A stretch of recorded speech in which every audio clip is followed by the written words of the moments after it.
Today I begin with a question, and that question is simply this. What does intentional leadership mean to you? For me, intentional leadership means leading on purpose, leading for a purpose, and leading to an ultimate objective. Think about this for a second. For years I've told my audiences that to be a leader is not an 8 to 5 activity. To be a leader, we must lead 24 hours a day, 7 days a week, 365 days a year for the rest of our lives. We're always a leader, or quite possibly we're never a leader. Well, in becoming an intentional leader and leading on purpose, there's many do's that I suggest we must do. Do this, do this, do this. And I've shared many of those with you over time, but today I'm going to share 3 don'ts with you. That is, if you intend to be an intentional leader 24 hours a day, 365 days a year for the rest of your life. Consider these 3. First, don't whine. Don't whine. As bad as things are today, as uncertain, as uncomfortable, as unpleasant as they are, the fact of the matter remains, there's a lot of people that have it worse than you and I do. Now, please don't misunderstand. I'm not discounting what you're going through. I'm not discounting the fact that it's an unpleasant, uncertain, a frightening time. I'm not discounting the fact that you may have gone through tremendous sacrifice.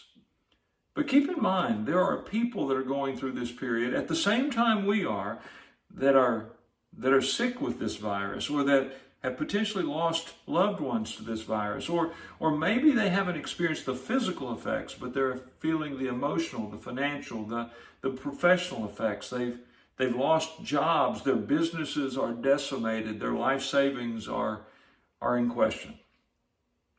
When you as a leader step up and start to talk about your particular situation in a way that I would describe as whining, that somehow your situation is worse than others around you, as a leader, that's not very attractive.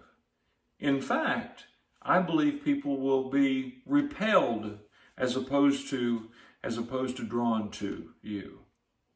So the first don't in leadership today is don't whine, and the second don't is don't whisper. You know, the act of whispering is talking more softly. But I would argue that whispering is also seen as being something that we do off to the side, where 2 or more people get off together and they're talking, but they're separating themselves from other people. Those people who are separated from that conversation, they see the whispering going on and they start to wonder. They start to become a little bit paranoid. Are they talking about me? Or they begin to wonder, what do they know that I don't know? Why are they withholding that information? Can I trust that person going forward or not? To whisper creates doubt in some people's minds, and that's the last thing that we need as leaders today, is creating doubt in the mind of our followers. So don't whine, don't whisper, and the third don't wonder. Don't wonder. And if you do have something that you're wondering about, for heaven's sakes, don't share that you're wondering about as fact until, in fact, you have confirmed or know factually that what you're about to share is true. At this moment in time, when people's emotions and their attentions are on heightened alert, they're going to be watching and listening to their leaders more carefully and more intentionally than they ever have. And therefore, we as leaders must lead more intentionally than we ever have. We must lead by being able to do the things that are critical for our leadership, but we must also stop doing those things that can be problematic for leadership. Again, I remind you, at this critical point in time, don't whine. Rise up.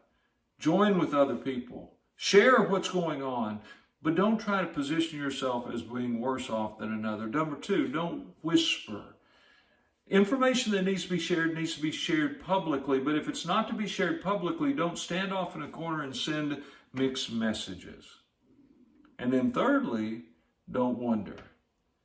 Don't share information that has not been confirmed or validated.